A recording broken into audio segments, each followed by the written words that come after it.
Guys, I know the market is dipping, but right now is not the time to get nervous. Is it time to sell out and buy a little bit back later?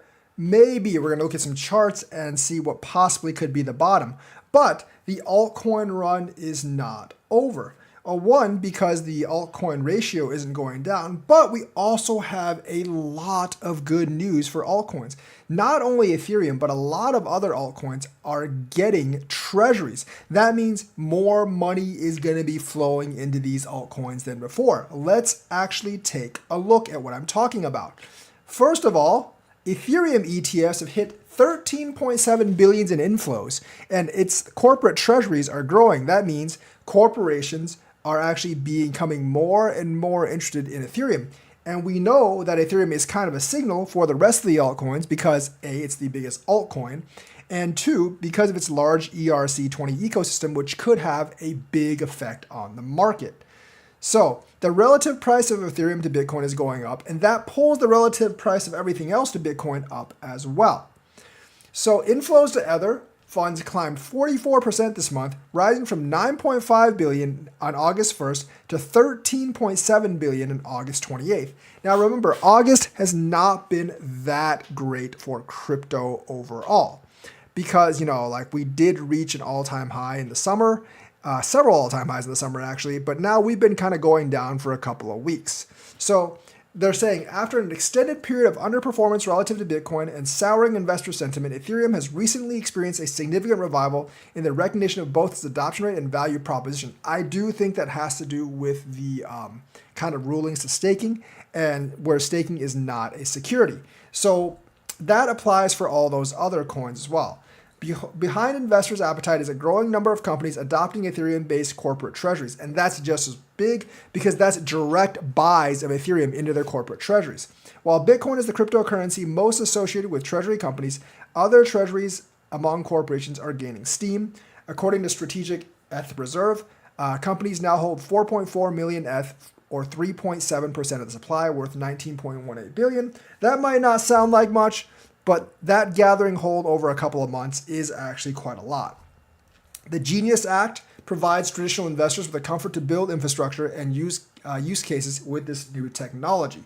So that's why they're actually becoming more and more confident in building on Ether. Supported by investors' demand through corporate treasuries and ETFs, Ether's price gained nearly 27% in August to 4,318. Remember, it went to 4,942 before actually coming back down. So it's even down 50, even though it's down 15%, it still gained 27% despite it actually being down. It was up over 40% essentially at its high. So that's really, really good news for altcoins because as Ethereum goes, a lot of times altcoins actually go. And Ethereum is not the only altcoin that's actually getting these treasuries. We will look at several of them. But right now, industry watchers are optimistic about Ethereum's prospects, but say the coming months will be critical for the network's ecosystem.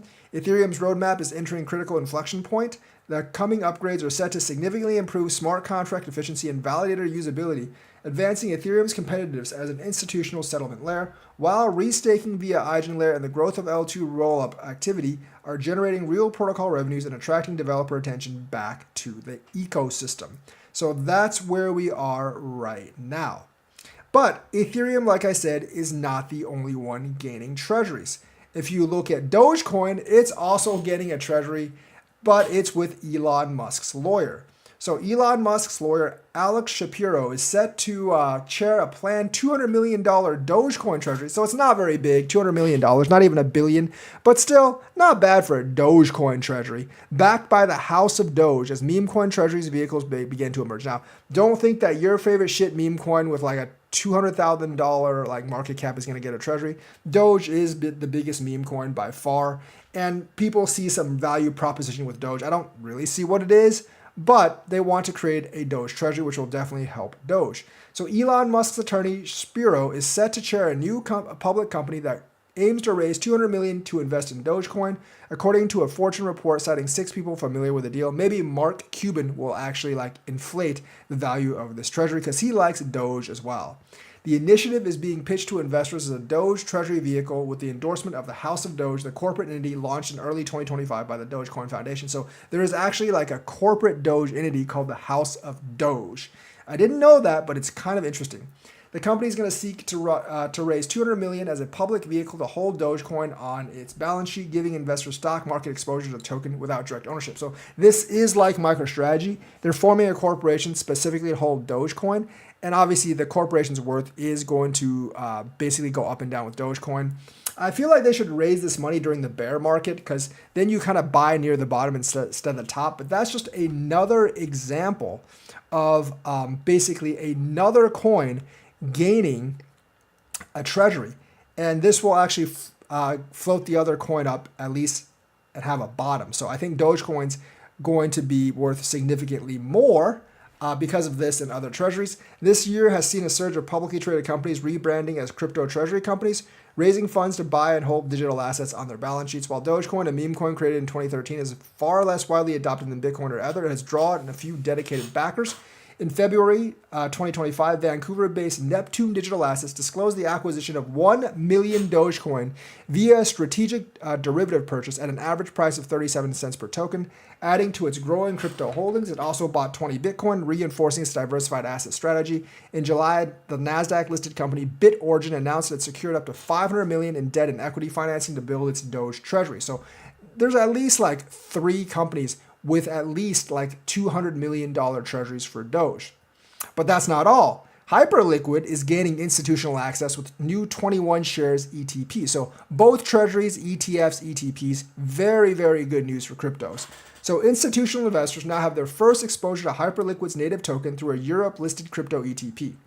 21 Shares, a Switzerland-based asset manager and issuer of crypto exchange-traded products ETPs, has listed the Hyperliquid ETP on a 6 Swiss exchange. The product gives investors exposure to Hyperliquid token without the need for wallets or on-chain custody. In a Friday announcement, the company described Hyperliquid as one of the major venues for decentralized derivatives, claiming it processes more than 8 billion in daily volume. That's easily believable. I actually thought it was a lot more than that, but I guess I overgauged it.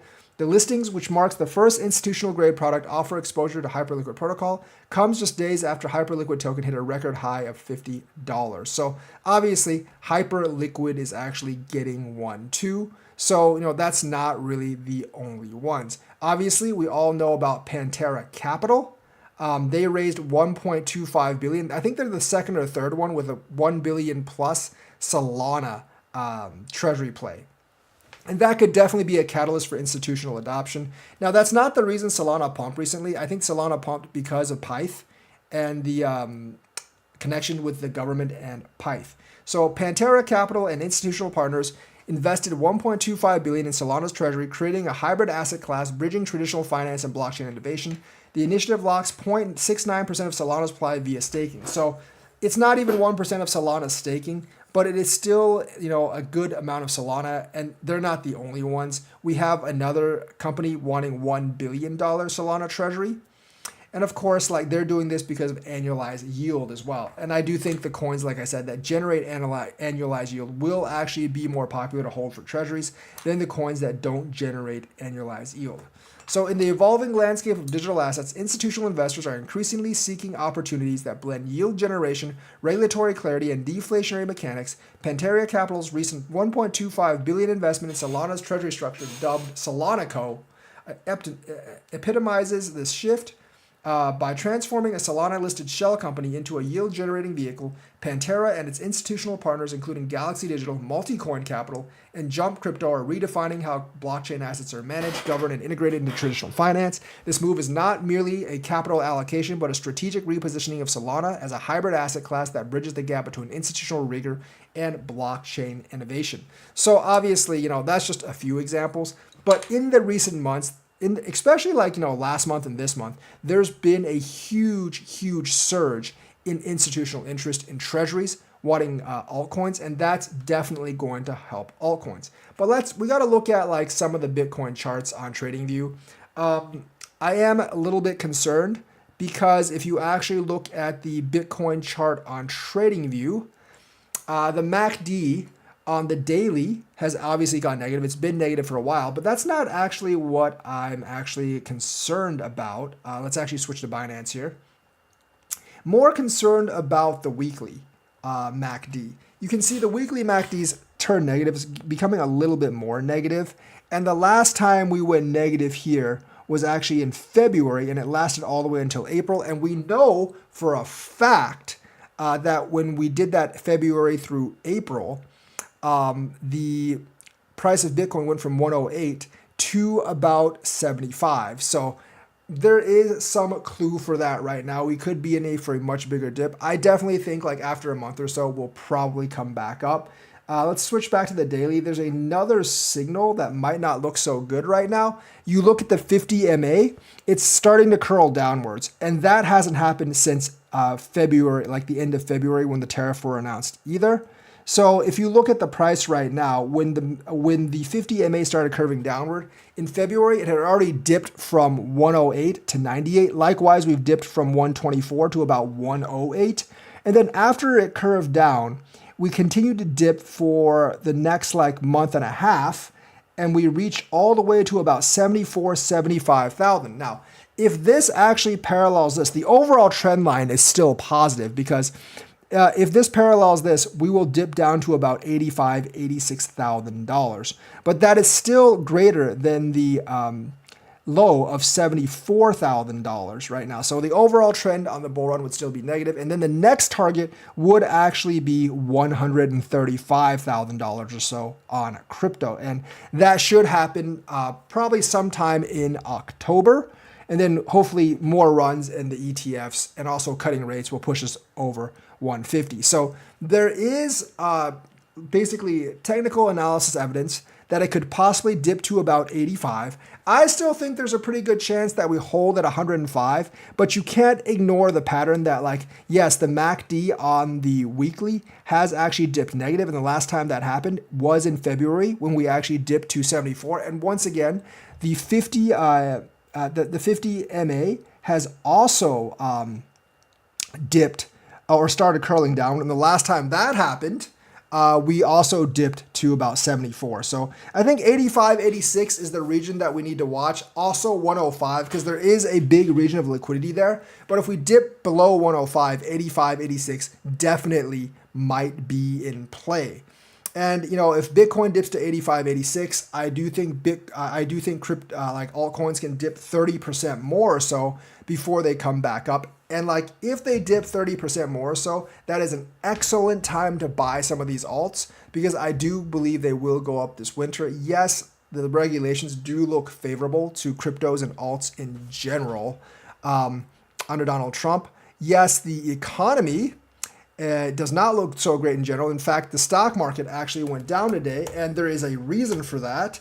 It's because the exemptions on the tariffs, we're going to ignore this thing that Trump tariffs have been ruled illegal by the appeal court, but he's gonna appeal that to the Supreme Court, so that really doesn't matter. It's going to take several more months. But there is a tariff exemption that expired today, and that is the de minimis exemption for crypto, and that will hamper the economy. So about 92% of packages delivered to the United States fall under this exemption. And what it is like the de minimis exemption, which allowed shipments valued under $800 to enter the country duty-free, came to an end globally on Friday. So a lot of small businesses depend on this. I mean, yes, a lot of retailers that bought crap on Temu depended on this as well.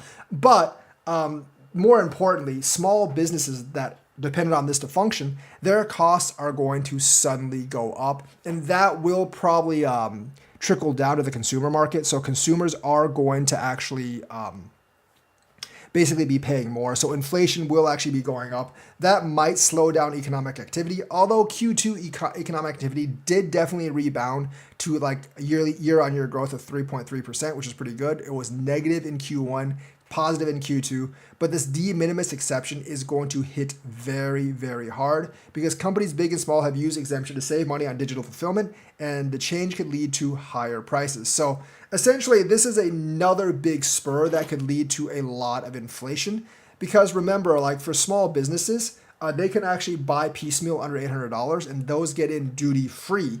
So like now they're going to have to pay the duty, which means their prices are actually going to go up. So I think this is part of the reason the S&P, the Dow, and the Nasdaq did not go up today. I think there could be more losses going into next week. And temporarily, it might not be the best time to actually buy right now. But I think like overall, you should definitely DCA out on this dip because I do not think this bull run is over. Even if we dip to 86,000, overall the trend line for this year is definitely positive, and the next target would actually be 135. And plus, with all the Bitcoin treasuries and stuff, not the Bitcoin, but all the altcoin treasuries coming